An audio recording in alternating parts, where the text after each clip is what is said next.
Hey, welcome back. In this week's episode, we're going to work on a Spypoint Link Micro 4G game camera. This particular one has had the antenna busted off of it in the field, and so we're going to try and repair that.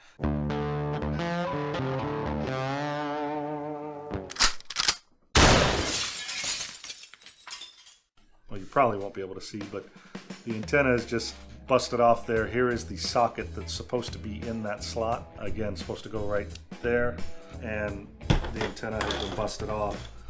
This is the replacement part, all the studs that are on the back of it, and how this one is missing those. So I have to desolder these from the circuit board, the pins that were left behind, and then solder in this new connection. These game cameras, by the way, for the price point, you almost can't beat them.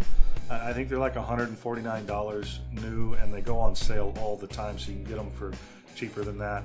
I don't do the year-round, I do the monthly with no contract, and I think it's $15 a month.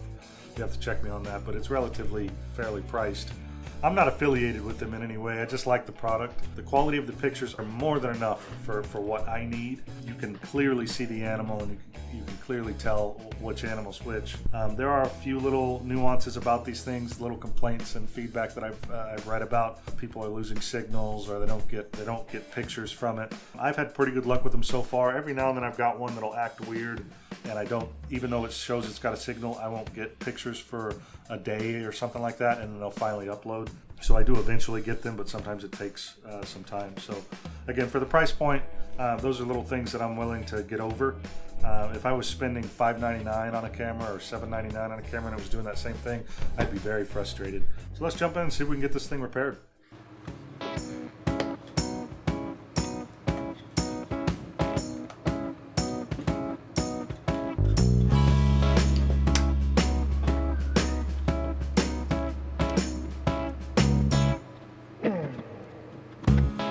Removing all those little rubber covers. I don't know if you can make that out very well, but each one of those had a rubber cover on it.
There's two circuit boards here.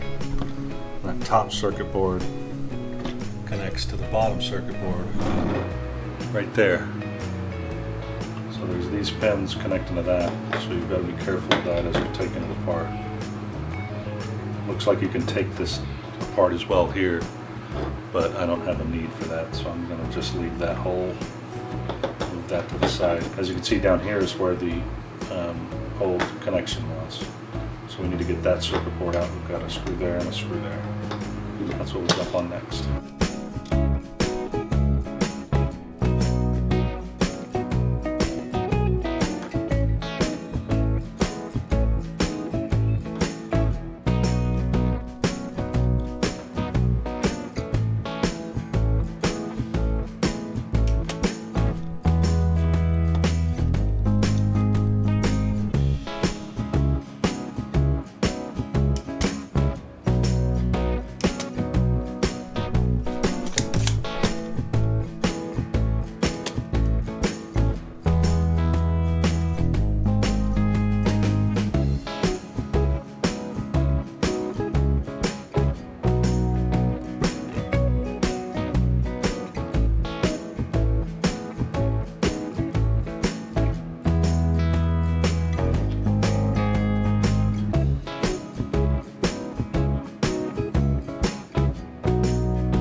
that looks like a solid solder connection. They're not great, but frankly they're not any better than the ones I removed, so I guess I'm as good as the manufacturer in that instance. So reassemble it and see if it works.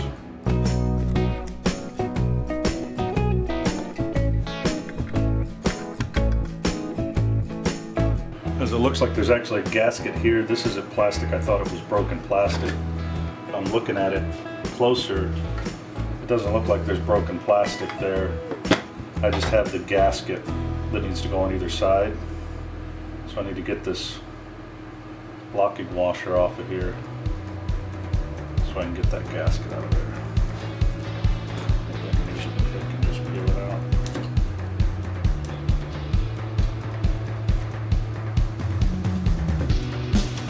There we go.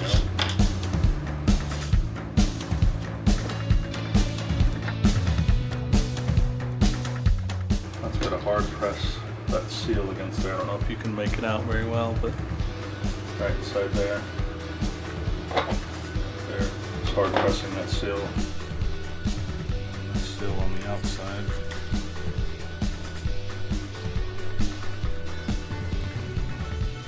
This might actually go over the nut and washer. I can't remember how that's supposed to go. Go grab one that's not been taken apart.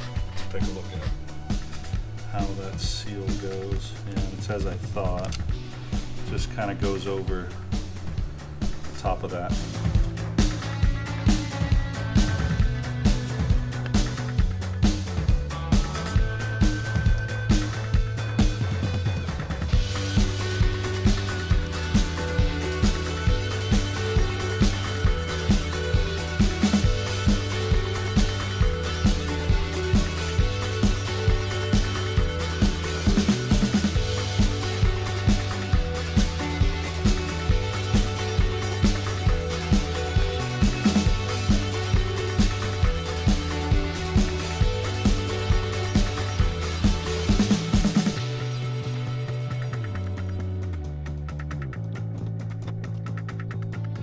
Let's check and see if we get a signal.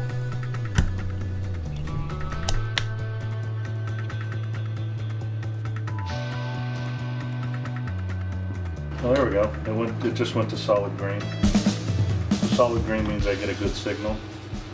Well, finished up the repair, and I just took it outside to test it, strapped it to a tree, and as I was changing out the bird feeder, it grabbed a picture of me. So it is working. Wasn't a very good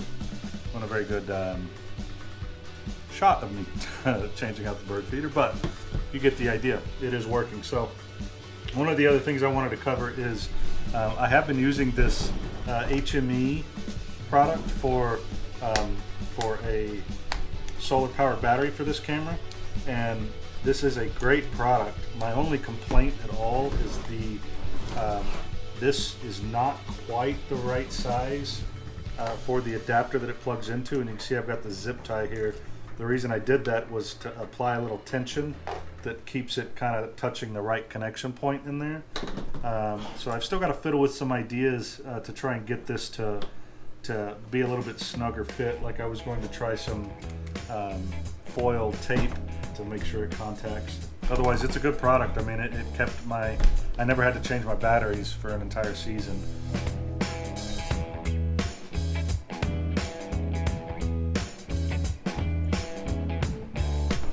Biggest fear with using that is it might not be very conductive and it may cause some heat.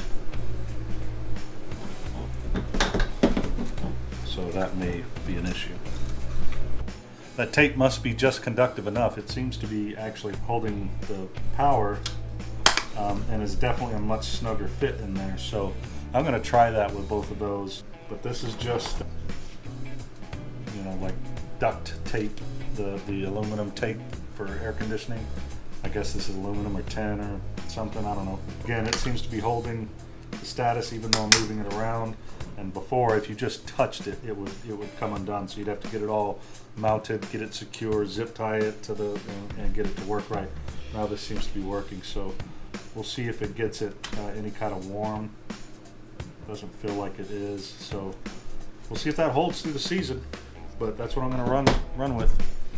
So I'll put a link in the description for the different things that I used for this repair, and let me know in the comments what you think. Let me know if it was helpful. Thanks for watching. We'll see you next time.